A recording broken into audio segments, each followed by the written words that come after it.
Hello everyone, I am Dilip Kumar, lecturer at Government Boys Degree College Shahdadpur. आज फिर पेश खिदमत हैं हम क्लास इंटर से chapter number 3 coordination and control.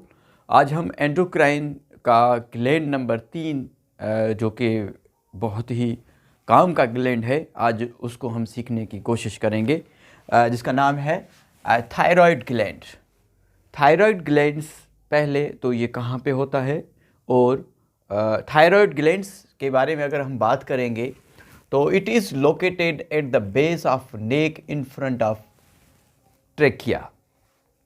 अगर इस तस्वीर को आप देखेंगे तो यहाँ पे हमने नेक को जूम किया हुआ है। ये जो हमारी गर्दन है, गर्दन का जो ये बेस है हमारा, यहाँ पे ये ग्लैंड मौजूद होता है जिसको हम कहते हैं थायराइड ग्लैंड।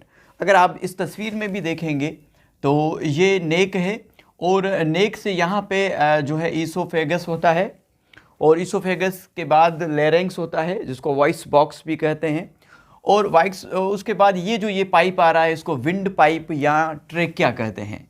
विंड पाइप या इसको क्या कहते हैं बेटा? ट्रेकिया कहते हैं। ये इसका सामने वाला व्यू है, फ्रंट व्यू है, सीधा व्यू सामने।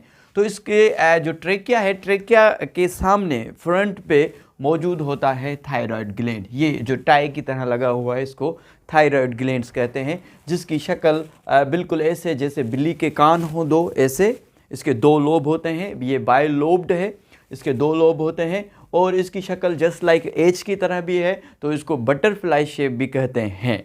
कुछ हद तक बटरफ्लाई भी कुछ ऐसा होता है, इसलिए इसको बटरफ्लाई शेप भी कहते हैं। अब ये आपको पता चल गया कि ये थायराइड ग्लैंड कहाँ पे होता है। ये हमारी जो नेक है इसकी बेस पे और ट्रेकिया के बिल्कुल सामने, फ्रंट ऑफ द ट्रेकिया ये मौजूद होता है। It is bilobed. मैंने जैसे बताया कि इसके दो लोब हैं और ये बटरफ्लाई शेप है। अगर इसको हम बाहर निकाल के देखेंगे, इस ट्रेकिया से हम जब बाहर निकालेंगे, इसको जूम करके जब देखेंगे तो ये आप देख सकते हैं कि ये राइट लोब है और ये लेफ्ट लोब है, और बीच में ये जो इन दोनों लोब को मिला रही है ये एक ब्रिज बन रही है, इसलिए मैंने इसको बी लिखा है। और इसको इस्थामस भी कहते हैं, इसको इस्थामस भी कहते हैं, ये जो ब्रिज बन रही है।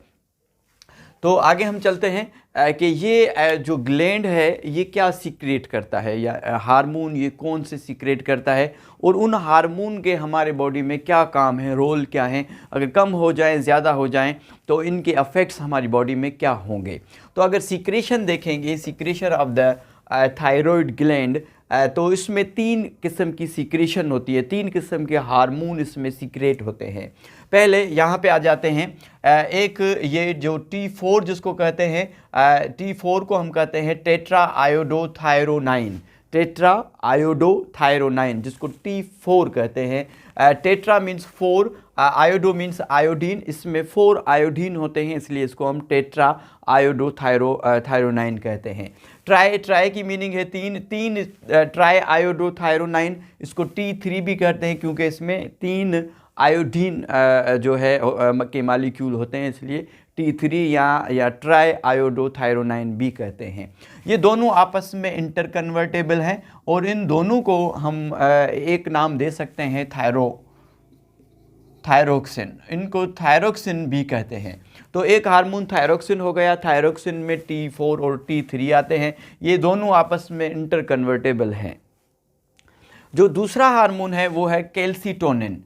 कैल्सीटोनिन हार्मोन भी रिलीज़ होता है थायराइड ग्लैंड से। कैल्सीटोनिन का काम क्या है कि जब ज़्यादा तादाद ब्लड में कैल्शियम की हो जाती है तब ये हार्मोन कैल्सीटोनिन रिलीज़ होता है, और ये जो ज़्यादा excess amounts of the calcium है इसको डिपॉजिट करता है किसमें, बोन्स की तरफ भेज देता है। तो इसका यही काम है, इसको हम यहाँ पे बंद करते हैं। आगे हम आ जाते हैं जो सीक्रेशन है थायरोक्सिन जो कि सीक्रेशन है थायराइड ग्लैंड्स की, जिसमें कि T4 और T3 आते हैं। अगर T4 T3 का हम काम देखें, जिनको हम जनरली थायरोक्सिन कह रहे हैं, अगर इनके हम काम देखें तो आप देख सकते हैं कि इनका रोल क्या है। It's controlling the metabolism of the body.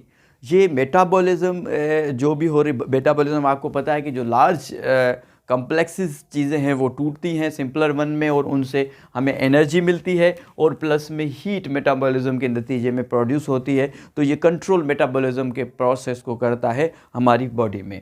अगर चिल्ड्रन की बात करें, छोटे बच्चों की बात करें, तो ये इसेंशियल है for the growth and mental development. ये बहुत ही ज़रूरी है ग्रोथ के लिए और मेंटल डेवलपमेंट के लिए। बच्चों में आयोडीन जो T4 और T3 हार्मोन है वो इंतहाई ज़रूरी हैं।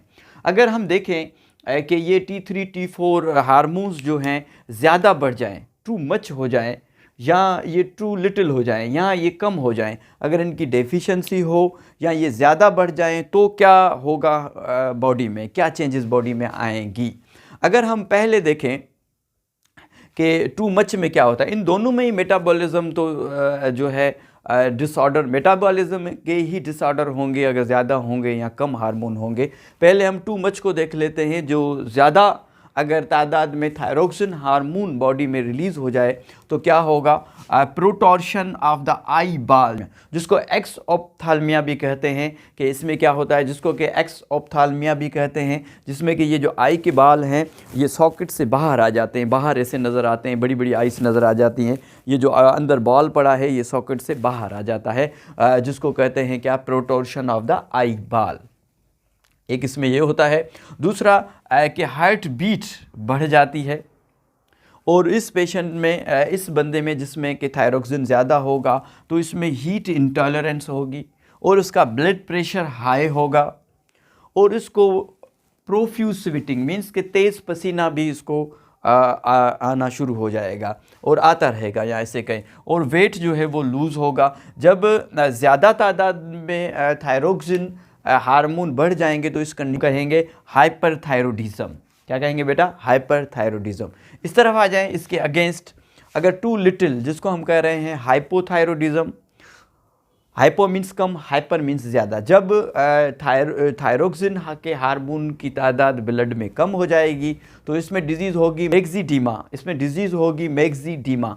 मैक्सिडीमा ये एडल्ट्स में होती है। एडल्ट्स में क्या होता है कि इसमें ओवरवेट हो जाएगा। अब देखें, अगर तादाद कम हो रही है तो इसमें ओवरवेट हो जाएगा, वहाँ पे वेट लूज़ हो रहा था। स्लोगिश मीन्स स्लो मूवमेंट, इसकी एक्टिविटी स्लो हो जाएगी बॉडी की, या फिज़िकली खुद भी स्लो हो जाएगा।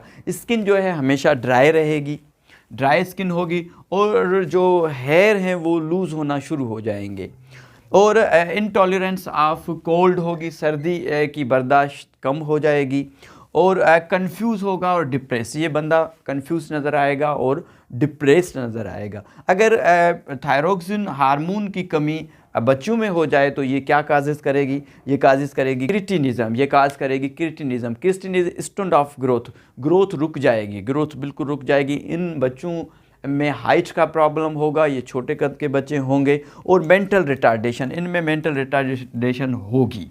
ठीक है, और क्या होगा, course facial feature. Course facial feature क्या है कि नाक चिपटे की तरह होगी, और जो फेशियल एक्सप्रेशन है वो कुछ बदसूरत से होंगे, मुंह जो है फैला होगा, तो ये इनको कहेंगे हम क्या, कोर्स एक्सप्रेशन। तो ये कोर्स एक्सप्रेशन भी इसमें होता है। एक और चीज़, अगर आयोडीन की कमी हो जाए, आयोडीन की कमी की वजह से क्या होता है कि ये जो थायराइड्स ग्लैंड है ये इनलार्ज हो जाता है, ये बहुत बड़ा हो जाता है।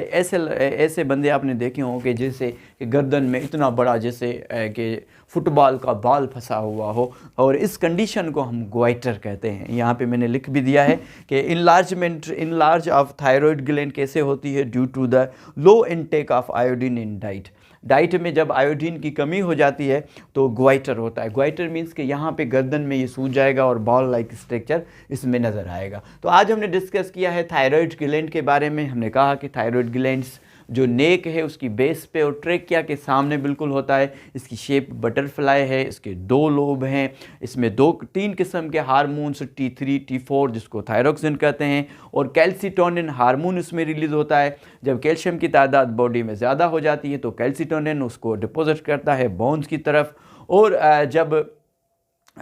जब थायरोक्सिन की लो कंसंट्रेशन लो हो या हाई हो तब भी प्रॉब्लम होते हैं बच्चों में और बड़ों में भी। इसके बिल्कुल एंटागोनिस्टिक एक और हार्मोन है, कैल्सिटोनियन के एंटागोनिस्टिक एक और हार्मोन है जो कि थायराइड ग्लैंड्स की बिल्कुल पीछे होता है, डोर्सल साइड पे होता है, जिसको पैराथायरॉयड हार्मोन कहते हैं। उसको हम नेक्स्ट लेक्चर में इंशाल्लाह डिस्कस करेंगे। Thank you so much.